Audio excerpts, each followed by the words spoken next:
नमस्कार दोस्तों। संगीतमय गधा की कहानी। गांव में रहने वाले एक धोबी के पास उद्वत नामक एक गधा था। धोबी गधे से काम तो दिन भर लेता, किंतु खाने को कुछ नहीं देता था। हाँ, रात्रि के पहर वह उसे खुला अवश्य छोड़ देता था ताकि इधर उधर घूमकर वह कुछ खा सके। गधा रात भर खाने की तलाश में भटकता रहता और धोबी की मार के डर से सुबह सुबह वह घर वापस आ जाया करता था। एक रात खाने के लिए भटकते भटकते गधे की भेंट एक सियार से हो गई।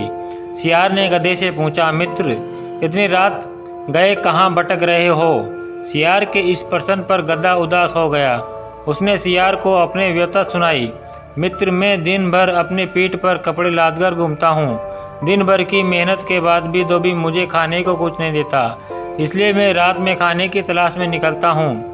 आज मेरी किस्मत खराब है, मुझे खाने को कुछ भी नसीब नहीं हुआ है। मैं इस जीवन से तंग आ चुका हूँ। गधे की व्यथा सुनकर सियार को इस तरस आ गया। वह उसे सब्जियों के एक खेत में ले गया। ढेर सारी सब्जियां देखकर गधा बहुत खुश हुआ। उसने वहां पेट भरकर सब्जियां खाई और सियार को धन्यवाद देकर वापस धोबी के पास आ गया। उस दिन के बाद से गधा और सियार रात में सब्जियों के उस खेत में मिलने गए।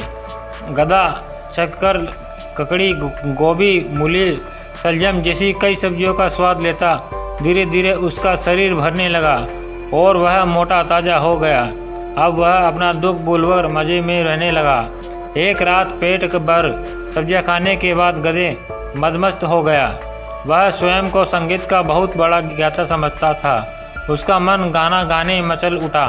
उसने सियार से कहा, मित्र, आज मैं बहुत खुश हूँ। इस खुशी को मैं गाना गाकर व्यक्त करना चाहता हूँ। तुम बताओ कि मैं कौन सा आलाप लूँ? गधे की बात सुनकर सियार बोला, मित्र, क्या तुम भूल गए कि हम यहाँ चोरी छुपे घुसे हैं? तुम्हारी आवाज़ बहुत किस है।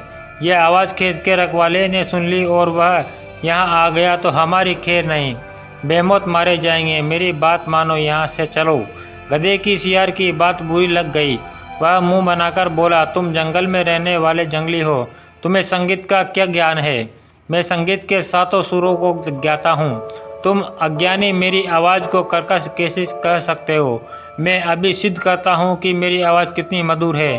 सियार समझ गया कि गधे को समझाना असंभव है।